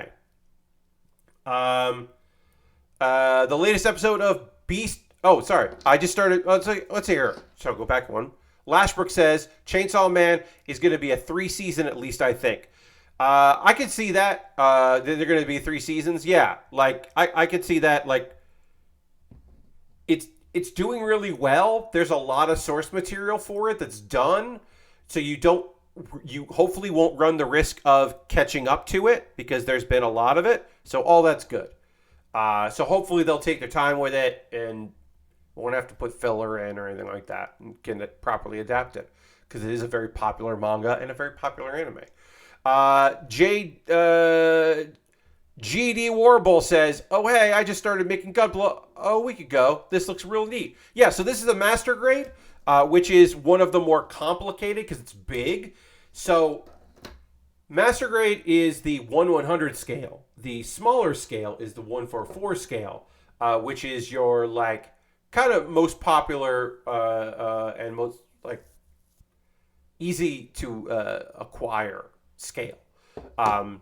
So the master grade instead of the high grade has a lot more detail. There's a lot more to go into each piece instead of just like, oh, left part of the arm, other part of the arm, connectors, polycap, we're done. This is just like about an hour and change of tonight's stream was just working on these shoulders because this kit is going to transform. It has a flight mode, so these have to like do stuff and move around to like interconnect differently. So it took a fucking really long time for me to get these shoulders done and the hands. But now the upper body of this kit is completed and we can start working on the waist, which we won't finish tonight, but we'll get some done with. To finish my talk about anime here, I won't go through all of it. Just to say, if you like a main character who is overpowered but a nice dude and the plethora of fun characters that surround him that all really love him, who predominantly, in this case all, but often they're, like... There has been a move to have fantasy anime that is not an isekai, but has a lot of the tropes of an isekai without having the whole, like, from another world part or the reincarnation part. That is the Banished subgenre. I've talked about this on stream before. We are dealing now with the Banished. This is Beast Tamer. He was the Beast Tamer. He's part of the Heroes Party. They kicked him out, and it turns out he's actually, the whole time, was incredible, and they didn't understand how good they had it. But now he's even stronger because he has a bunch of people with like beasts that have contracts with him that are all attractive ladies, but also very powerful. And then in this episode, we found out that his contract with two fairies, twins, gave him the ability to use consecutive magic. And now his mana control, which is always a problem for him, is now second to none. And he can just shoot a bunch of magic, which he does to fuck around and mess up the soldiers of the son of the local lord, who is garbage. And we find out there's a character. If you've been watching this series, you know from the opening, you're like, okay, so there's a cat girl and there's a dragon girl and 2 fairies, and then there's some kind of like fox girl, like multi-tailed fox girl. But we haven't met her in the show until today, and she is the mistreated servant of the Lord's son. So the local Lord's son. So I read the manga, so I know, but from just that, like, oh, okay, they're gonna rescue her and she's gonna join the crew. Got it. Anyway, there's gonna be a big fight because they're gonna take him down, but the evil hero, who's garbage, has, somebody was trying to tempt him into becoming a nightmare monster, but instead he's testing the nightmare monster stuff on this guy to see if that'll be enough to kill our main character. Spoiler alert. It won't be fucking enough to kill him because Rain is very strong. But there's going to be a big old fight. We met a knight in this episode. What was her name? Stella, young knight, idealistic. She's getting some help. They're going to save the town, which they like. And you're like, well, Pat, she's a knight. What about the other knights? Well, the other knights have sold out. And so they got to get their asses whooped. And they did. They got their asses whooped. And it was good. A lot of ass whooping in this episode. A lot of ass whooping and people being nice to each other and trying to help each other.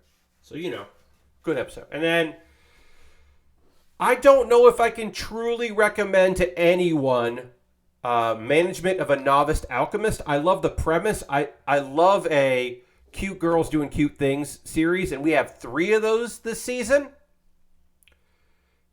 And this is not the best of them because Bocchi is like, while Bocchi is like fucking so much, goddamn Bocchi is a lot. Bocchi is an emotional drain, but like really fun. And then Do It Yourself is just lovely, although, we did have, last week, we did have a big like, what happened? Who stole the stuff? And, so there was a big like, cliffhanger. But for the most part, that's just like hey, let's help each other. We're going to do it ourselves together. God, they really didn't need to go that hard on Bocchi, but I'm glad they did. They go so goddamn hard on Bocchi. Bocchi is like such a good show. Like the music part is really well done. The like understanding what it means to be young and like in a band and trying to find yourself and like just the idea that like if I got really the simple premise of I want to have a good time and like meet people and like be someone that people want to spend time with. I know I'll become very good at guitar. And then you become good at guitar. But guess what? Being good at guitar doesn't mean that you can suddenly talk to people. It doesn't fix your shit.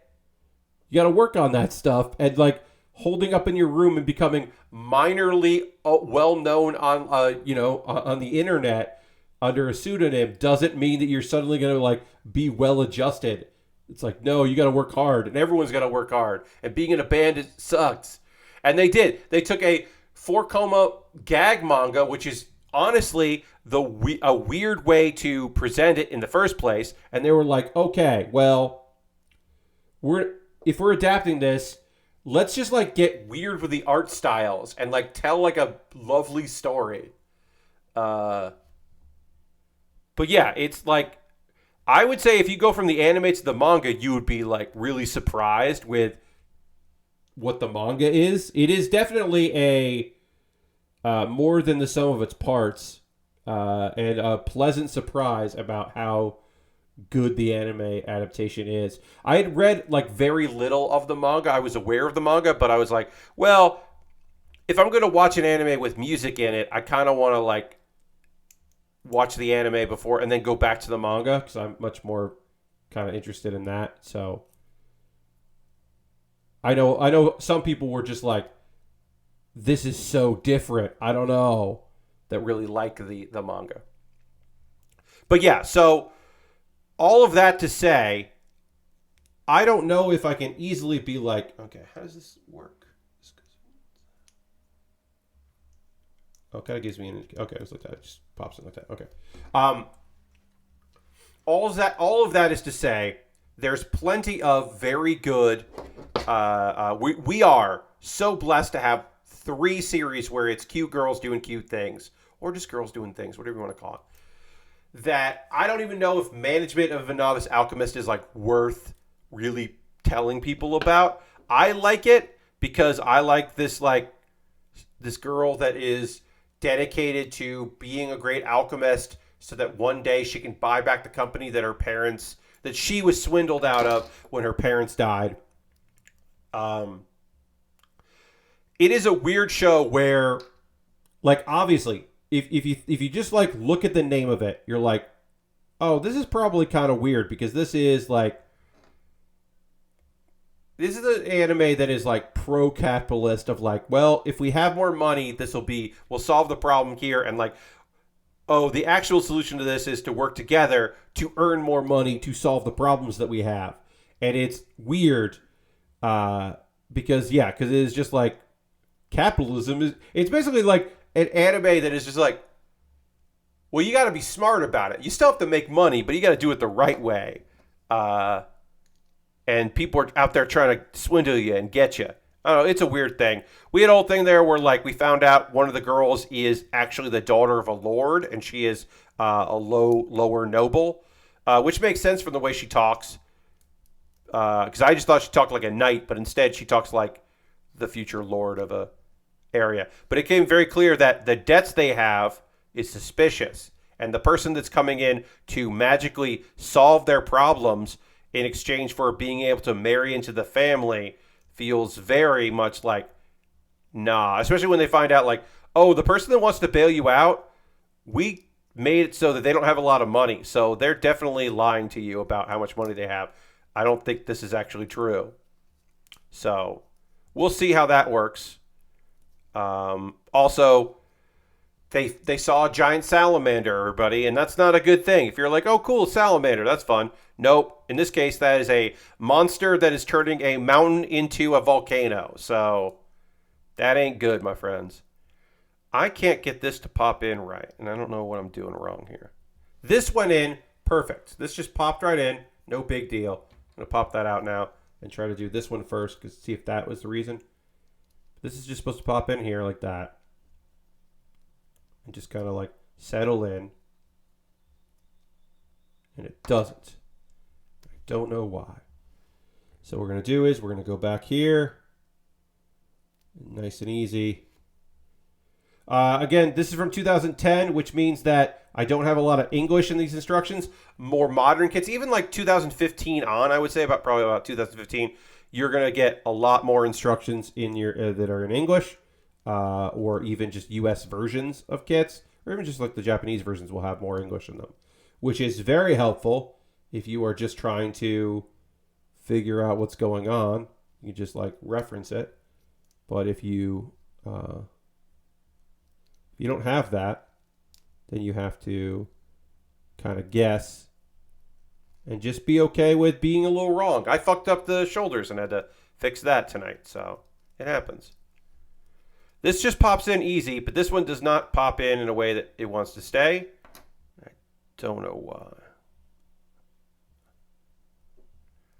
I think this is not in right. I think that might be it. That might be what's going on.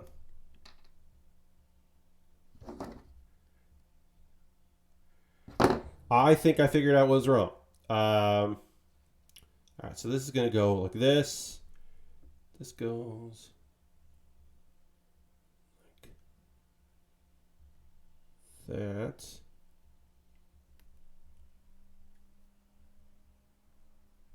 Okay. I think I figured it out. But anyway, that was me talking about anime. I haven't played much games. I played a lot of tabletop stuff. I do tomorrow night at 9 p.m. Eastern. I will be back here, but it will be my bonus stream, so it'll be game night. And we are returning to a game that I played very briefly and then stopped playing altogether because it was like things got weird and I didn't want to keep playing it, but now I really want to see where it goes.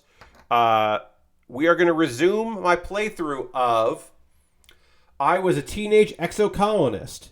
And we are going to actually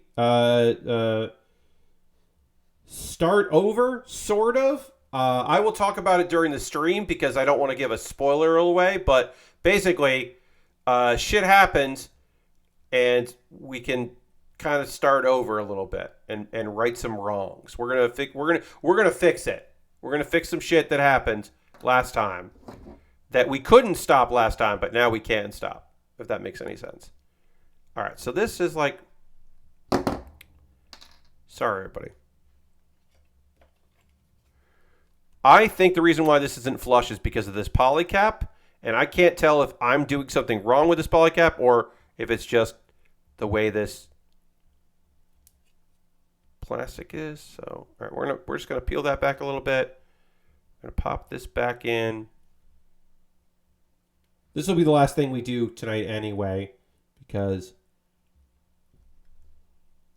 yeah, I just think this is a little off here.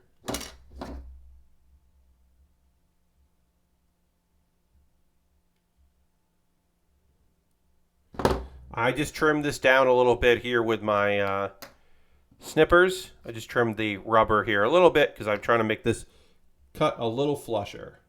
Because I think that might be the reason why I'm having some issues here.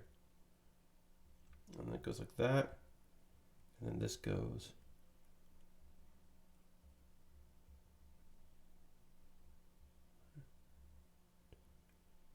And this goes like that. Okay.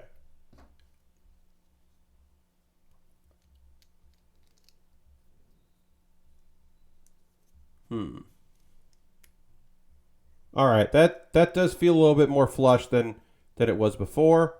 It's not perfect, but I think it'll be enough. It'll be locked in enough once we once we get the other parts in. I think this is right enough. We'll find out later. I think once I get other parts on here, it'll all kind of fit together. And if not, I'll take it apart and I'll make it work. I'll figure out what I did wrong. But anyway, tomorrow night's stream, I was Teenage Exocolonist. If you missed the first stream, it's okay because we are starting over in a way.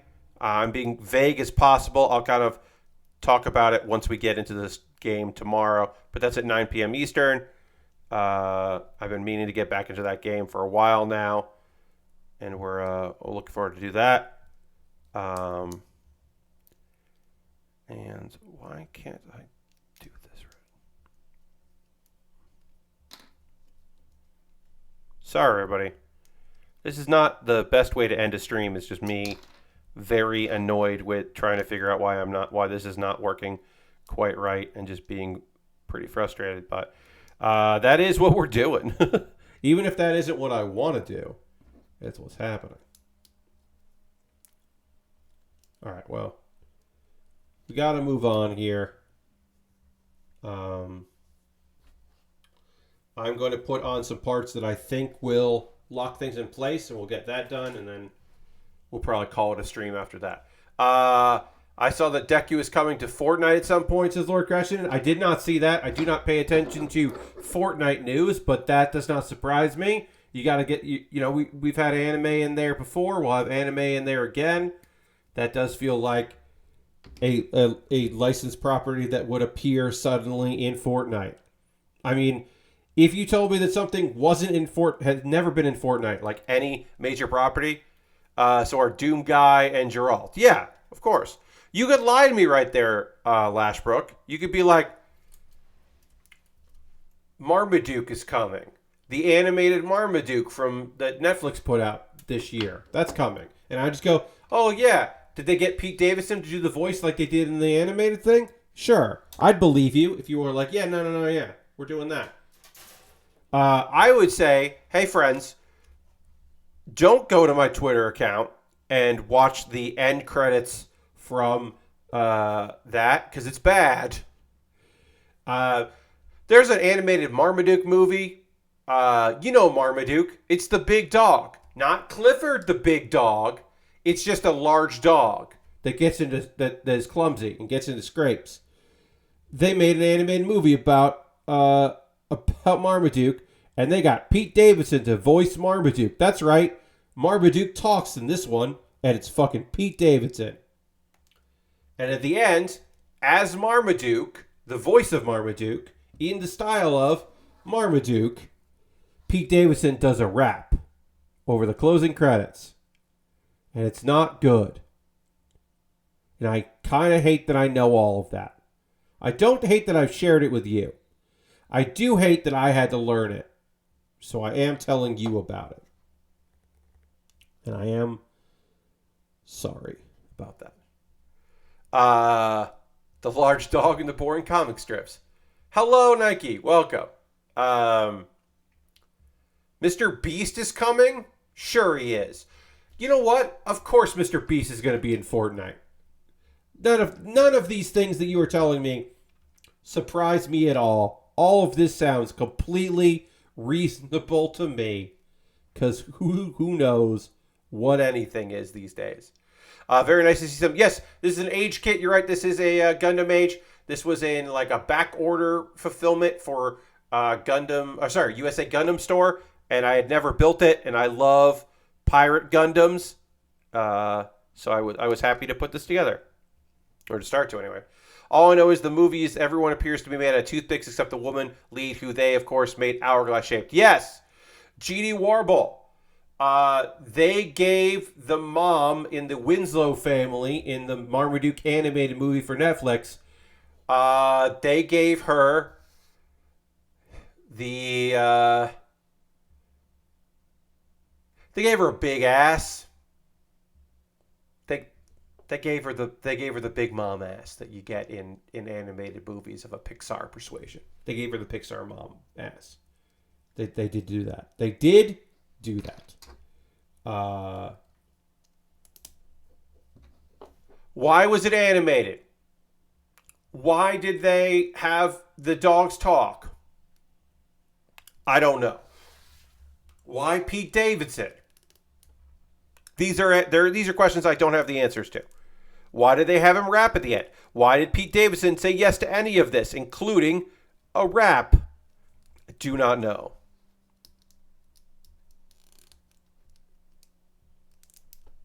I do not know.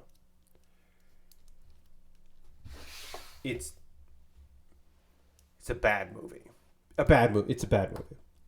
All right, we are done with some of the waste on this kit. That is where we're going to end there, with me just being a little sad about bad movies that exist. Pete Davidson at Taco Bell ads where he tells them they should have a breakfast crunch wrap. Yeah, Pete Davidson. I don't mind the Taco Bell ads where it seems like Pete Davidson just wandered in off the street and they happen to be filming a commercial. I don't hate that because that's his vibe. Pete Davidson talking to employees at Taco Bell about what they should have and sell makes more sense to me than we need to cast someone to be the voice of Marmaduke, a dog that doesn't actually talk in the comic strips. I know. Let's get Pete Davidson. That doesn't make sense to me.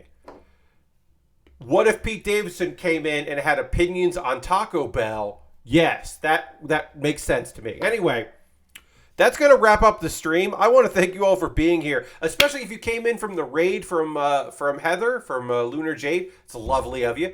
I hope you hung out and enjoyed yourself. We are going to pay it forward by doing a raid of our own. We always end with a raid. We're going to find somebody cool out there doing some cool shit and go and give them some love, because that is how we end the streams around here. So we'll do that. Oh, Lord Crescent had something to say here. Pete Davidson at Taco Bell. Oh, no. Studios scrapping the bottom of the barrel for kid stuff is what they get. Yeah, I don't know. You could just have here's the thing, though. You just have some good voice actor do it. Nobody cares. If it's a Marmaduke movie, it doesn't matter. Pete Davidson isn't bringing more eyes to the Marmaduke movie. You already paid for the license. Anyway, we're gonna find someone cool to raid and go hang out with them. So thanks everybody for hanging out. I hope you come along on the raid. Let's see who is doing cool shit. Again, my next stream is tomorrow at 9 p.m. Eastern. I am returning to I Was a Teenage Exocolonist. I am looking forward to checking that out. And who are we going to go raid? Who's doing stuff that we want to go hang out with? let's see who is on this crew. Who is streaming here? Oh no, nope, not that person. Jordan, my buddy Jordan's playing World of Warcraft. I believe I don't know what he's doing in World of Warcraft, but I don't know. I like when Jordan gives into peer pressure and plays games he likes to play with his friends. So we're going to go raid Jordan, also known as Ray FK, because I don't know who he's hanging out with, but he hangs out with good people in games. And I don't know, maybe I'm kind of interested in whatever the fuck's going on in World of Warcraft right now. So thank you everybody for being here. I hope you come along on this raid because it'll be fun. Jordan's great people. You're all great for being here. I will see you on the next stream tomorrow, 9 p.m. Eastern. Please come back Thursday, 9 p.m. We're going to continue building this model kit. Have a great one. I need to go to bed. Good night, everybody. Goodbye, goodbye, goodbye, goodbye, goodbye, goodbye, goodbye.